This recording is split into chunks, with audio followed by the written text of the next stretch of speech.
Hello. તો આજે હું મારા ઘર માટે મેથી મટર મલાઈ બનાવું છું. તો મને થયું કે હું વિડીયો શૂટ બી કરી લઉં.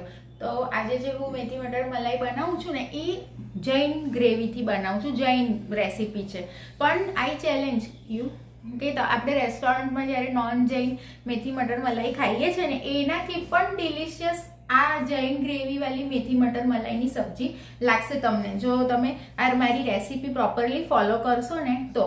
અને યસ, મારી જે બધી રેસીપીઝ હું અપલોડ કરું છું ને એના ડિસ્ક્રિપ્શન બોક્સમાં ઇન્ગ્રીડિયન્ટ્સ સાથે હું ઇન્ગ્રીડિયન્ટ્સની સાથે લાસ્ટ મેં એક નોટ પણ એડ કરું છું, જે મેં લાપસીની રેસીપીમાં પણ એડ કર્યું છે. બાજરાના રોટલા બનાવતી વખતે એ નોટ એડ કરી છે ઇન્ગ્રીડિયન્ટ્સ પછી.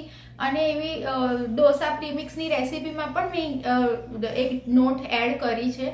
એ તમારે ડિસ્ક્રિપ્શન બોક્સમાં ચેક કરવાનું. મૂલીના પરાઠામાં પણ મેં એડ કર્યું છે.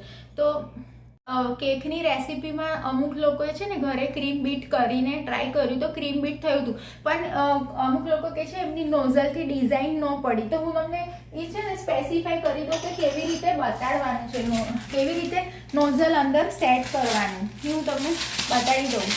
જો આ છે ને પાઇપિંગ બેગ લેવાની, પછી એનો આ થોડો પોર્શન કટ કરી દેવાનો.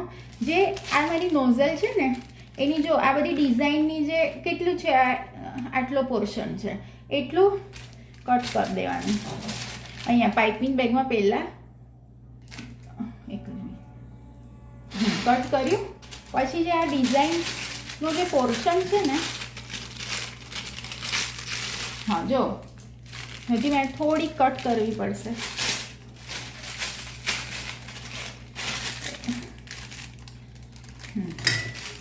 હવે જો આ જોયું તમે, આ ડિઝાઇનનો આખું નોઝલનો જે ડિઝાઇનનો ભાગ છે ને એ આ બેગની જે પ્લાસ્ટિક છે ને એની બહાર આવવું જોઈએ. તો પછી તમે જ્યારે ક્રીમથી એને આમ કરશો ને પાઇપિંગ બેગથી ડિઝાઇન તો જ બનશે. જો આ તમે ડિઝાઇનનો પોર્શન અંદર કવર્ડ હશે પ્લાસ્ટિકના પાઇપિંગ બેગમાં તો ડિઝાઇન પડશે જ નહીં. ખ્યાલ આવી ગયો તમને? ચલો તો ચલો હવે છે ને જૈન મેથી મટર મલાઈ બનાવશું ને તો એ 2 પાર્ટમાં બનશે. ફર્સ્ટ પાર્ટમાં હું ગ્રેવી અને એના ઇન્ગ્રીડિયન્ટ્સ બતાવીશ.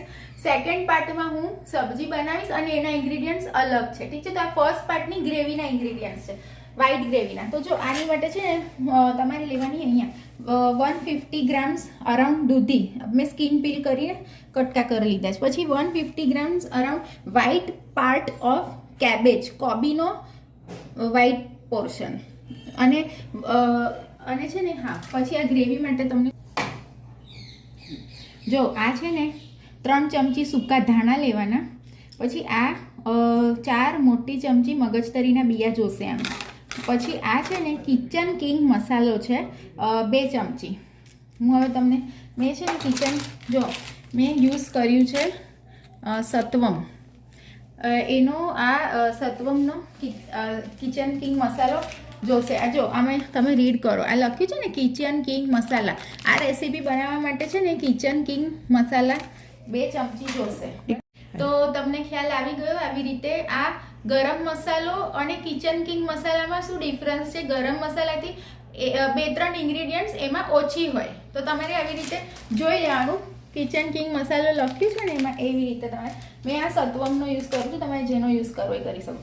પછી જોશે તમાલપત્ર 3-4, કસૂરી મેથી 3 ચમચી, પછી જોશે સૂંઠ પાવડર 2 ચમચી, પછી જોશે હિંગ, આ છે કૃષ્ણાનો હિંગ 1 ચમચી, પછી જોશે 2 ચમચી ઘી અને 2 ચમચી મલાઈ. તો અને યસ 3-4 મરચાં અને તજ, લવિંગ અને મરી છે આની અંદર. 3-4 લવિંગ, થોડા મરી અને તજના 2 ટુકડા. પછી એલાયચી જોશે 1 મોટી ચમચી, ખસખસ જોશે 2 ચમચી, 4 ટુકડા મરચાંના. ઓકે, આઈ હોપ આ બધા ઇન્ગ્રીડિયન્ટ્સ તમને હવે ક્લિયર થઈ ગયા હશે. અને આમાં જોશે જીરું. ફર્સ્ટ પાર્ટમાં બી જોશે જીરું, સેકન્ડ પાર્ટમાં બી જોશે જીરું 2 ચમચી. અને યસ કાજુ જોશે સમજો 3 મોટી ચમચી, 4 ચમચી. તો ચલો વ્હાઈટ પોર્શન આપણે પહેલાં ગ્રેવીનો બનાવી દઈશું. તો જે વ્હાઈટ પોર્શન છે ને ગ્રેવીનો હવે આપણે એ બનાવીએ છીએ, રાઈટ? તો સૌથી પહેલાં આપણે લેશું આ દૂધી એના ટુકડા હું આ કુકરમાં ઉમેરું છું. પછી વ્હાઈટ પોર્શન કોબીનો કેબેજ એ પછી આપણે મરી તજ લવિંગ કિચન કિંગ મસાલો આ બધું આ જો 4 ચમચી મગજતરીના બીજા ધાણા સૂકા ધાણા એલાયચી ખસખસ પછી 4 નાના ટુકડા મરચાંના પછી આ ઘરનું ઘી છે જે હું યુઝ કરું છું તમારે નાખવાની 2 ચમચી પછી હિંગ 1 નાની ચમચી અરે સૂંઠ પાવડર જો તમારે યુઝ ના કરવો હોય તો તમે આદુનો નાનો ટુકડો પણ એડ કરી શકો છો રાઈટ. પછી કાજુ કસૂરી મેથી બધી જ લઈ લઉં છું 4 મોટી ચમચી છે. તમાલપત્ર 3 પછી જીરું તો અત્યારના છે ને હમણાં હું હાફ કપ પાણીમાં સીટી વગાડી દઈશ 3 સીટી હાફ કપ નહીં મેં છે ને 1 મોટો કપ પાણી નાખ્યું છે. પછી તમને લાગે ને કે પાણી ઓછું છે તો તમારી મરજીથી બીજો હાફ કપ એડ કરી શકો. અને યસ મોસ્ટ ઇમ્પોર્ટન્ટ મીઠું તમારે સોલ્ટ એઝ પર ટેસ્ટ. તો બસ હવે હા અને આ મલાઈ છે ને એ હમણાં એડ નથી કરવાની એ તમે જ્યારે 3 સીટી થઈ જશે પછી આ કુકર રૂમ ટેમ્પરેચર પર આવશે હું ખોલીશ પછી આપણે આને ક્રશ કરશું તમાલપત્ર બહાર કાઢીને આને ક્રશ કરશું. ક્રશ કરતાં પહેલાં એમાં 2 ચમચી મલાઈ એડ કરવાની છે. જો હું સૂંઠ પાવડરની જગ્યા પર આદુનો ટુકડો નાખું છું પણ અમુક વાર શું છે જૈન લોકો શું કહેવાય એને ગુજરાતીમાં હા અમુક લોકો શું છે કે આદુ નથી ખાતા ત્યારે તો એ લોકો સૂંઠ પાવડર યુઝ કરે છે. હા તો હું આદુ નાખું છું. હવે 3 સીટી અને હાઈ ફ્લેમ ઉપર તમારે 3 સીટી કરવાની.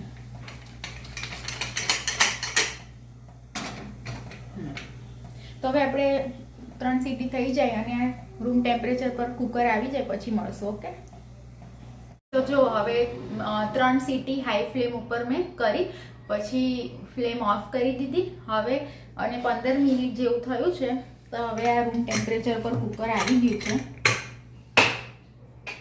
તો હવે આપણે જોઈ લઈએ.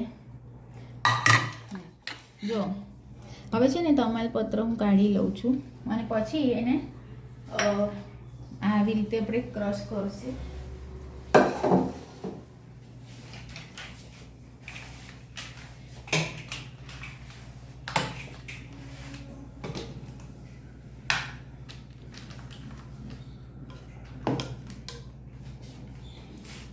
તમાલપત્ર રહી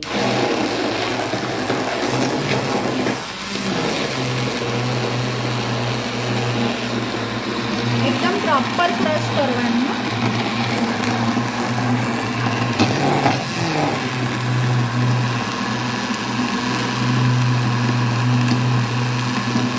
હવે આ છે વ્હાઈટ ગ્રેવી રેડી થઈ ગઈ છે. ઓકે અને છે ને મેં જે પાછળથી હાફ કપ ઉમેર્યું હતું ને પાણી એ તમે નહીં એડ કરતા તમે 1 કપ પાણી લેજો. મારી ગ્રેવી થોડી પાતળી થઈ ગઈ છે એટલે મારે છે ને આ થોડીક વધારે ચડાવવી પડશે.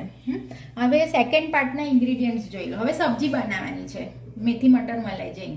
તો આ ગ્રેવી તો રેડી છે. મીઠું સ્વાદ અનુસાર 150 ગ્રામ્સ ચોપ્ડ મેથી લીવ્સ 150 ગ્રામ્સ બોઇલ્ડ વટાણા બાફી લેવાના બહાર પાણીમાં. પછી જોશે 2 તમાલપત્ર 2 ચમચી તેલ 2 ચમચી ઘી. પછી જોશે 1 નાનો વાટકો દૂધનો 2 ચમચી મલાઈ. અને હા આમાં તમારે લેવાનું ખાલી ખાંડ અને જીરું બસ. આમાં છે ને હળદર મરચું અને ધાણા જીરુંનો પાવડર નહીં નાખવાનો આ સબ્જીમાં. ચલો તો હવે આપણે અને હા સૌથી પહેલાં આપણે કરશું મેથીને સોટે. થોડાક તેલમાં મેથીને છે ને સોટે કરી લેજો અને પછી એને બહાર લઈ લેવાનું.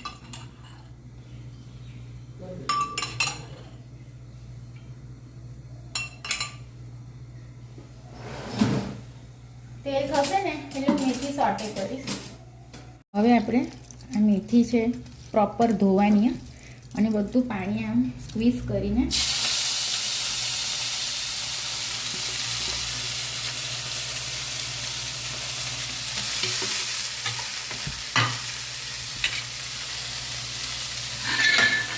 પાંચેક મિનિટ સોટે કરી લઈશું તેલમાં.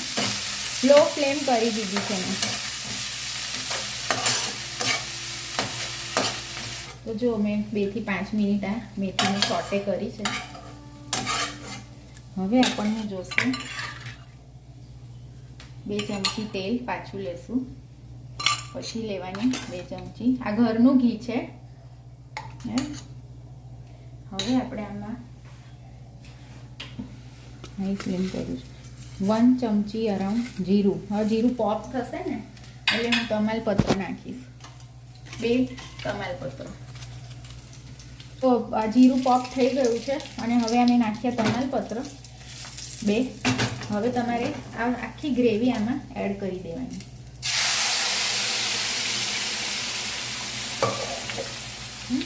પછી તમારે લેવાનું છે આમાં, જો મારી ગ્રેવી થોડી પતલી છે એટલે હું દૂધ આટલું બધું નહીં લઉં, થોડુંક ઓછું નાખીશ. પછી લેવાની છે આ બધી મલાઈ નાખી દઈશું. 2 મોટી ચમચી મલાઈ છે. આ ઘરની મલાઈ છે. તમે ઘરની યુઝ ના કરતા હોય તો અમૂલનું ટેટ્રાપેક લઈ લેજો ફ્રેશ ક્રીમનું. પછી મીઠું સ્વાદ અનુસાર. હું પહેલાં ચાખી જોઉં કેટલું મીઠું છે. પછી મીઠું સ્વાદ અનુસાર. આપણે પહેલાં પણ કુકરમાં બી નાખ્યું હતું મીઠું, એટલે હવે અત્યારે સ્વાદ અનુસાર તમારે ચાખીને નાખવાનું. અને યસ, મોસ્ટ ઇમ્પોર્ટન્ટ ખાંડ ઉમેરવાની. અરાઉન્ડ 1 મોટી ચમચી ખાંડ.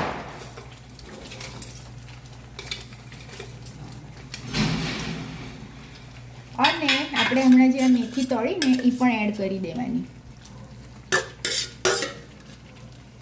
હવે છે ને આપણે આને સોટે કરવાનું છે જ્યાં સુધી ઘી છૂટું ન પડે ત્યાં સુધી આપણે સોટે કરશું. હા, જો આવી રીતે છે ને તમારે કોન્સ્ટન્ટ હલાવતા રહેવાનું, નહીંતર વ્હાઈટ ગ્રેવી ચોંટી જાય બોટમમાં. અરાઉન્ડ 10 મિનિટ્સ થઈ ગઈ છે અને આ ગ્રેવીને લો ફ્લેમ ઉપર થવા દઉં છું હજી. And yes, please do like, share and subscribe my channel.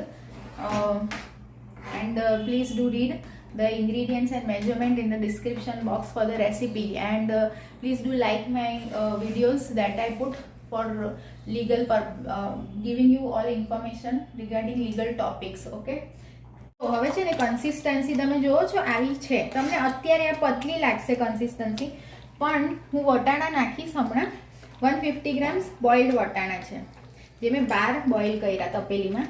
હવે વટાણા નાખ્યા પછી છે ને આ સબ્જી થોડીક થીક થઈ જશે. Okay, like share and subscribe my channel. હવે આપણે આ વટાણા નાખ્યા. હવે ઘી છૂટું પડશે ને એટલે સબ્જી થઈ ગઈ. ઘી જેવું છૂટું, હવે બસ 5-6 મિનિટમાં ઘી છૂટું પડશે. સબ્જી ઇઝ રેડી. જો ઘી છે ને હવે છૂટું પડી ગયું છે, મને અહીંયા ઉપર તરતું દેખાય છે ઘી તેલ. તો હવે છે ને હું ફ્લેમ ઓફ કરું છું અને આપણે એને લઈ લઈએ સર્વિંગ બાઉલમાં.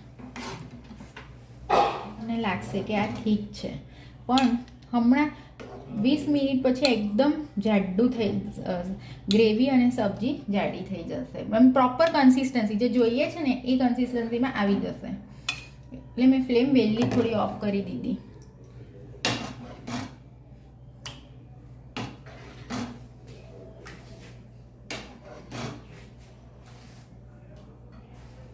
ઓકે, સો સી, ઠંડી માટે ધ બેસ્ટ સબ્જી ઇઝ મેથી મટર મલાઈ. સો આ રેડી થઈ ગઈ છે. હવે 20 મિનિટ પછી પ્રોપર કન્સિસ્ટન્સીમાં આવી જશે. Okay, bye. I hope you like the recipe.